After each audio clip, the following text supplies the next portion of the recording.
ਹਾਂਜੀ ਸਤਿ ਸ਼੍ਰੀ ਅਕਾਲ ਦੋਸਤੋ ਮੈਂ ਆਪਣੇ ਨਵੇਂ ਘਰ ਆਇਆ ਤਾਂ ਮੈਂ ਦੇਖਿਆ ਕਿ ਜਿਹੜੀ ਆ ਪਾਈਪ ਆ ਇਹਦੇ ਵਿੱਚ ਕੋਈ ਚੀਜ਼ ਟਕ ਟਕ ਕਰਦੀ ਪਈ ਆ।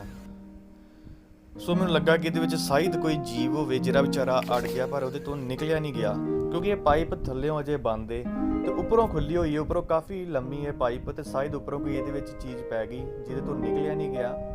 ਤੇ ਯਾਰ ਹੁਣ ਮੈਂ ਦੇਖਾਂਗਾ ਉਸ ਜੀਵ ਨੂੰ, ਕਿਹੜਾ ਜੀਵ ਆ ਤੈਨੂੰ ਬਾਹਰ ਕੱਢਾਂਗਾ। ਪਤਾ ਨਹੀਂ ਕਿੰਨੇ ਜੀਵ ਇਦਾਂ ਫਸ ਜਾਂਦੇ ਨੇ ਤੇ ਵਿਚਾਰਿਆਂ ਤੋਂ ਨਿਕਲਿਆ ਨਹੀਂ ਜਾਂਦਾ ਤੇ ਉੱਥੇ ਹੀ ਮਰ ਜਾਂਦੇ ਨੇ।